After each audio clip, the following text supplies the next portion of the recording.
شروع کرتا ہوں اللہ تعالیٰ کے پاک نام سے جو نہایت مہربان اور رحم کرنے والا ہے۔ ریڈیو کارواں فلوریڈا اور ٹی وی کارواں کینیڈا کی جانب سے طارق نسیم حاضر خدمت ہے۔ السلام علیکم ورحمۃ اللہ وبرکاتہ۔ ناظرین و سامعین، آج کا ہمارا موضوع مدارس میں لواطت کے بارے میں ہے۔ موضوع ذرا سخت ہے لیکن ذرا اسے برداشت کیجیے گا۔ حال ہی میں ایک مولانا مفتی عزیز الرحمان صاحب کی ایک ویڈیو ان کے ایک شاگرد رشید نے وائرل کر دی، جس میں انہوں نے مفتی صاحب پر سنگین الزامات عائد کیے کہ کس طرح سے وہ اس کو جنسی اختلاط کا نشانہ بناتے رہے، اس کا جنسی استحصال ہوتا رہا، اور وہ بھی مسجد اور مدرسہ میں۔ اور اس کے ساتھ ہی اس میں یہ جو الزامات لگائے اس کے ثبوت کے طور پر اس نے ایک ویڈیو بھی وائرل کر دی، جس میں مفتی صاحب یہ فعل یا بد فعلی آپ سمجھ لیجئے وہ انجام فرما رہے تھے۔ اس کے بعد مفتی صاحب نے اس سے اگلے دن قرآن پاک پر ہاتھ رکھ کر قسم کھائی اور یہ بیان دیا کہ وہ اس لڑکے نے ان کے ساتھ دشمنی میں یہ سب کیا اور ان کو کوئی نشہ آور چیز پلا کر تو وہ ان کے ساتھ یہ فعل کیا جس کا انہیں پتہ نہیں تھا۔ اور یہ بات دراصل یہ ہے کہ قرآن پاک پر ہاتھ رکھ کر تو وہ انہوں نے اتنا جو گناہ کبیرہ کیا تھا اس کا جھوٹ انہوں نے اس طریقے سے بولا۔ اور یہ اس سے پہلے قاری شمس صاحب کی ایک جو وہ الزام میں اندر ہو گئے تھے، اور مفتی کفایت اللہ صاحب، اور یہ سارے لوگ جو ہیں وہ مولانا فضل الرحمان صاحب کے فرقہ سے تعلق رکھتے ہیں، جنہیں یہ کہا جاتا ہے کہ یہ 2.5 لاکھ امام علماء کے امام ہیں۔ مجھے تو لگتا ہے کہ یہ حضرت لوط علیہ السلام کی جو قوم کی باقیات ہیں یہ ان کے امام ہیں، کیونکہ انہی کے مدارس میں یہ سب بد فعلیاں ہو رہی ہیں اور یہ سب لوگ پکڑے جا رہے ہیں، وہ سب انہی کے لوگ ہیں۔ انہوں نے یہ ساری بدماشی کروانے کے لیے اور اس کو جو ہے وہ اپنے آپ کو بچانے کے لیے اپنی ایک پرائیویٹ آرمی بھی بنا رکھی ہے، جس کا نام انہوں نے وہ خاکی ٹڈی دل تو ہے ہی، لگتا ہے کہ وہ پاک فوج کی طرح سے انہوں نے ان کو وردیاں سلوا کر دی ہوئی ہیں، اور ڈنڈا بردار فورس ہے جس کا نام انہوں نے انصار الاسلام رکھ چھوڑا ہے۔ انصار الاسلام دراصل افریقہ کی ایک دہشت گرد تنظیم ہے جو وہاں پر بہت دہشت گردی پھیلاتی ہے اور لوگوں کا قتال کرتی ہے، اور یہ انصار الاسلام کے نام سے بھی ایک ایسی تنظیم تھی جو پاکستان میں سوات اور علاقہ غیر میں اور جو بالائی ہمارے علاقے تھے اس میں دہشت گردی کیا کرتی تھی، اور وہ ان کے اوپر یہ بھی ایک الزام تھا کہ یہ پاکستانی فوجیوں کے سر قلم کر کے ان سے کے ساتھ فٹ بال کھیلا کرتے تھے۔ مجھے معلوم نہیں ہے کہ مولانا فضل الرحمان صاحب کا اس انصار الاسلام کے ساتھ کیا تعلق تھا، یا وہ کس رغبت میں انہوں نے اپنی اس تنظیم کا نام انصار الاسلام رکھ دیا، لیکن حکومت جب ان کو اس نام کو لے کر ان کی خاکسار تنظیم جو انہوں نے کہا کہ یہ تو ہماری رضاکار تنظیم ہے، اس کو لے کر ان کے اوپر پابندی لگانے کے لیے گئی، تو ان کو اسلام آباد ہائی کورٹ نے اجازت دے دی کہ آپ اس تنظیم کو جاری رکھ سکتے ہیں، کیونکہ انہوں نے یہ کہا کہ یہ تو رضاکار تنظیم ہے۔ اور مجھے لگتا ہے کہ یہ ان کے رضاکار جو ہیں وہ مسلسل یہی کام سر انجام دے رہے ہیں ان کے مدارس میں اور مدرسوں میں۔ اب یہاں بات سمجھنے اور سوچنے کی یہ ہے کہ جب یہ تواتر سے خبریں آ رہی ہیں، اور اس کے خبروں کے ساتھ ہی جس وقت مولوی صاحب نے قرآن کے اوپر ہاتھ رکھ کر قسم اٹھائی، حلف دیا کہ یہ خبر جھوٹی تھی اور یہ الزام تراشی کی گئی ہے، تو اس لڑکے نے ان کی اور ویڈیوز وائرل کر دی۔ یعنی ایک تو مرے پہ مارے 100 درے، اور اس کے اوپر وہ مرے کو مارے شاہ مدار۔ انہوں نے جو بھی کچھ کیا تھا وہ تو عز و منتشا، وہ تو ذل و منتشا ہے، یہ دوسرے لوگوں کو یہ خودی ہے، یہ قادیانی ہے، یہ کفر کے فتوے لگا کر لوگوں کو ان کے اوپر جو ہے وہ الزام تراشی کرتے تھے، بہتان تراشی ان لوگوں کا کام تھا۔ اور اب صورتحال یہ ہے کہ یہ خود ایسے بیہودہ اور برے انجام کو پہنچ رہے ہیں کہ جس میں ان سب کی پکڑ دھکڑ ہونی چاہیے۔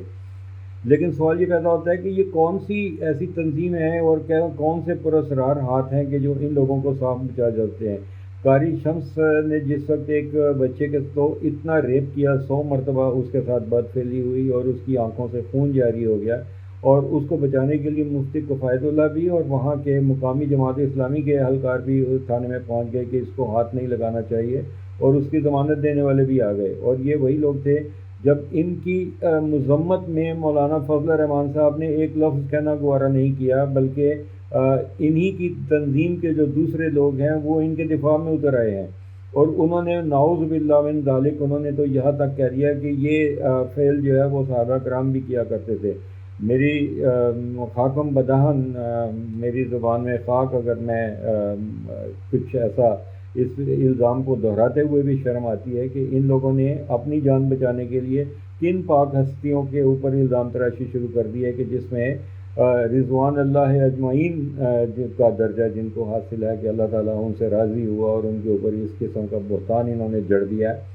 اور جب یہ قرآن کے اوپر ہاتھ رکھ کر اس نے غلط قسم کھائی، مدارس میں یہ سب کچھ ہوا، اور اس کے بعد یہ انہوں نے صحابہ کرام پر الزام تراشی کی، تو کیا ان کے اوپر توہین مذہب کا مقدمہ درج نہیں ہونا چاہیے؟ لواطت کا مقدمہ جو ہے وہ تو 370 کے تحت انہوں نے مفتی عزیز الرحمان، اسے تو مفتی کہتے ہوئے بھی شرم آتی ہے، اس مفتی کے خلاف تو درج کر لیا، لیکن ان سب لوگوں کے جو اس بارے میں جو ہے وہ مدارس میں یہ فعل کرنے والے، اور مساجد میں نے ایک ایسی ویڈیو بھی میری نظر سے گزری کہ جس میں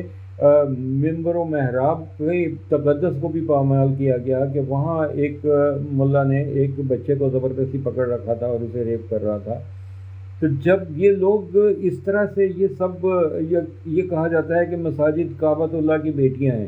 تو یہ کعبۃ اللہ کی بیٹیوں کے ساتھ اگر یہ سلوک کیا جائے گا کہ وہاں پر یہ ریپ ہونے شروع ہو جائیں بچوں کے، اور اس کے بعد آپ یہ دیکھیں کہ انہوں نے جو بھی کچھ وہاں پر کیا تو اس کے اوپر کیا توہین مذہب کا مقدمہ نہیں بنتا؟ اور اس وقت جو کچھ کہا جا رہا ہے اس کے اوپر توہین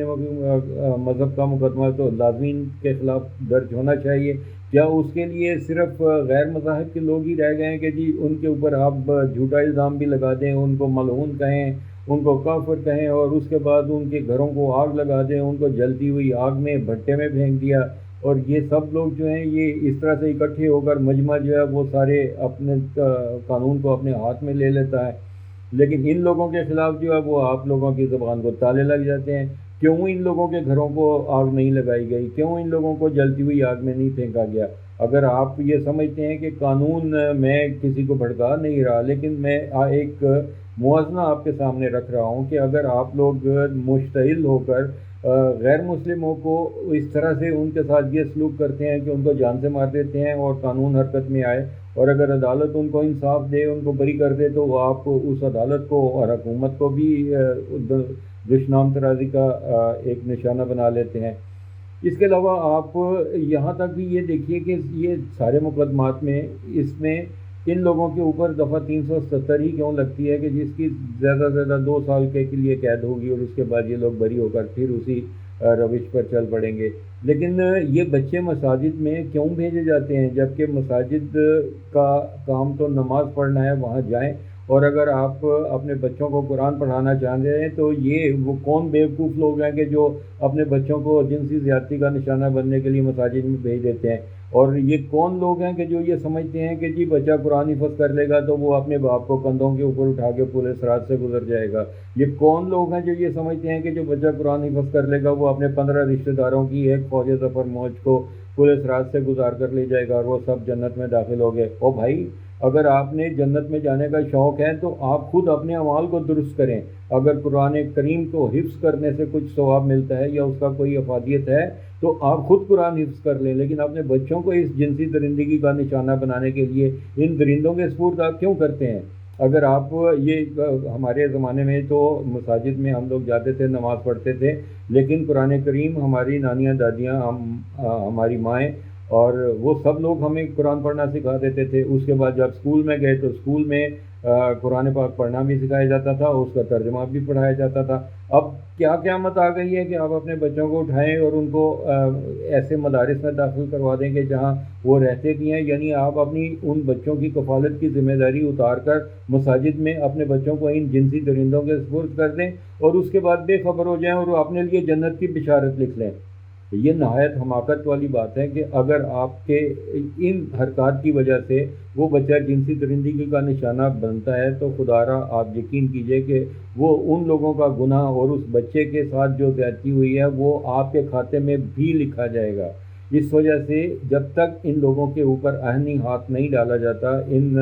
درندوں کو کیفر کردار تک نہیں پہنچایا جاتا. ان لوگوں کے ساتھ اتنا کیا ایک دو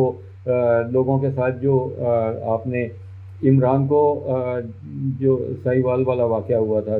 زینب کا، اس نے اس کو سزا دے دی، لیکن اس کے بعد کیا ہوا؟ خاموش ہو گئے. کینیڈین جو ہماری RCMP تھی، اس نے پاکستان گورنمنٹ کو مطلع کیا کہ پاکستان سے چائلڈ پورنوگرافی جو ہے وہ ساری دنیا میں پھیلائی جا رہی ہے. تو اس وقت جو وزیر مملکت تھے انہوں نے یہ فرمایا کہ ہمیں بتایا، تو جیو فینسنگ کر کے بتایا گیا. تو وہ سرگودا کے قریب ایک چھاپا مارا گیا. اس میں سے اس وقت وزیر مملکت شہریار آفریدی صاحب نے کہا کہ 64,000 پورن ویڈیو پکڑی گئی ہیں. وہ کہاں گئیں؟ وہ پورن ویڈیو جو بنی تھی ان کو بنانے والے کہاں گئے؟ وہ بچوں کے ساتھ زیادتی جن کے ساتھ ہوئی وہ بچے کہاں گئے؟ ان کے ساتھ زیادتی کرنے والے وہ لوگ کہاں گئے؟ وہ فوٹوگرافر کہاں گئے؟ وہ سارا رنگ تو پکڑ لیا گیا ہے ایک غیر ملکی حکومت کے دباؤ میں آ کر، آپ نے وہ تو پکڑ لیا، لیکن وہ لوگ کہاں گئے؟ وہ کہاں غائب ہو گئے؟ کس تحت سرا میں چلے گئے کہ جس کے ساتھ جو ان کو کوئی سزا ہی نہیں ملی؟ تو ابھی میرے عرض کرنے کا مقصد یہ تھا کہ اپنے بچوں کو اس جنسی درندگی سے بچائیں، ان لوگوں کے حوالے مت کریں. اگر آپ یہ سمجھتے ہیں کہ انہیں قرآن پڑھنے کی عمر ہو گئی ہے تو پہلے، اور اگر آپ کو خود قرآن نہیں سیکھا آپ نے پڑھنا نہیں آتا، تو کیا آپ کو قرآن پاک معاف ہے؟ آپ کے لیے جو ہے وہ نماز آپ کے لیے وہ فرض ہے، اور اگر آپ کے لیے لازم ہے کہ آپ قرآن پڑھیں اور اپنے بچوں کو سکھائیں تو پہلے خود سیکھیں، خود قرآن کو سیکھیں اور اس کے بعد اپنے بچوں کو خود قرآن پڑھائیں، بجائے اس کے کہ اپنے بچوں کو لے جا کر آپ یہ سرٹیفائڈ درندوں کے حوالے کر دیں جو داڑھی رکھ کر تو یہ سمجھتے ہیں کہ اب ہمیں ہر طرح کا جو ہے وہ گناہ کرنے کا لائسنس مل گیا ہے. داڑیاں تو یزید کی بھی تھیں، ابو لہب کی بھی تھی، ابو جہل کی بھی داڑیاں تھیں. یہ داڑھی جو ہے وہ کسی جرم کے لیے لائسنس نہیں ہے، اور یہ ضروری نہیں ہے کہ جو کلین شیو ہے وہ اسلام کے طریقے پر عمل نہیں کرتا. وہ ممکن ہے کہ آپ سے زیادہ متقی اور پرہیزگار ہو. تو جناب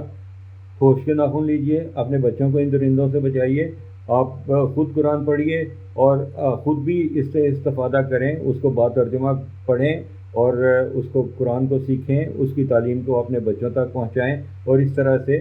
اپنے آپ کو بھی ثواب پہنچائیں اور اپنے بچوں کو بھی اس جنسی درندگی کا نشانہ بننے سے بچائیے. اور حکومت وقت کا بھی یہ فرض بنتا ہے اس وقت کہ یہ ان لوگوں کو کڑی سے کڑی سزا دلوائی جائے. اس کے لیے سپیڈی کورٹس بنائے جائیں، ورنہ یہ لوگ اسی طرح سے جو اب ان کے دفاع میں آ گئے ہیں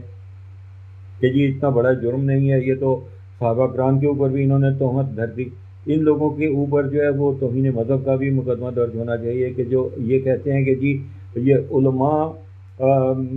یہ کو جو ہے جس طرح سے مسجد کو کعبہ کی بیٹیاں کہا گیا ہے، تو یہ علماء کو انبیاء کا وارث کہتے ہیں. انبیاء اس طرح کے تھے، اس طرح کے ہی ان کے وارث ہوتے ہیں. آپ خود سوچئے کہ یہ کس کفر کی زبان بولتے ہیں اور یہ اسلام کا کس غلط طریقے سے استعمال کر کے اپنے آپ کو کس طرح سے اس لبادے میں اوڑھ کر تو اپنے لیے ہر گناہ کو جو ہے وہ اس کے لیے تعویل گھڑ کر لے آتے ہیں. ان کو تو اس سے بھی بڑی سزا اس لیے ملنی چاہیے کہ انہوں نے نہ صرف یہ کہ منہ کالا کیا اپنا اور ان بچوں کی زندگیاں برباد کر دی، وہ کس اس میں سے گزر رہے ہوں گے، ان کے اوپر کیا قیامت گزرتی ہوگی. آپ ذرا اپنے آپ کو تصور کر کے دیکھیے کہ ریپ ہونے والا بچہ ساری زندگی اس طرح سے نارمل زندگی بسر کرنے کے قابل نہیں رہتا. تو اس وجہ سے ان کے اوپر توہین مذہب کا بھی مقدمہ درج ہونا چاہیے، ریپ کے مقدمات ان کے درج ہونے چاہیے، ان کے لیے سپیڈی کورٹ ہونے چاہیے اور ان کو کڑی سے کڑی سزا ملنی چاہیے. اور ہر وہ شخص کے جس نے انبیاء کے اوپر بھی تہمت لگائی، ہر وہ شخص کے جس نے صحابہ کرام کے اوپر بھی جھوٹی تہمت گھڑی، ان لوگوں کو بھی قانون کے شکنجے میں لائیں اور ان کے ساتھ وہی سلوک ہونا چاہیے کہ جو انہوں نے غیر مسلموں کے ساتھ ان کو ذرا جھوٹی سی تہمت لگا کے کہ کسی نے جو قرآن کا وہ پرچہ تھا اس کو آیات لکھی ہوئی تھیں، اخبار جلا دیا اور اس کے اندر تو چونکہ آیات تھیں اس وجہ سے اٹھا کے انہیں جلتے ہوئے بھٹے میں پھینک دیا تھا. تو ان کے ساتھ بھی ویسے سلوک کرنا تو ہونا تو یہی چاہیے، لیکن اگر آپ قانون کو ہاتھ میں نہیں لیتے تو اپنی حکومتوں کے اوپر دباؤ ڈالیں کہ وہ ان کے ساتھ بھی اسی طرح سے سختی کے ساتھ پیش آئے اور ان کو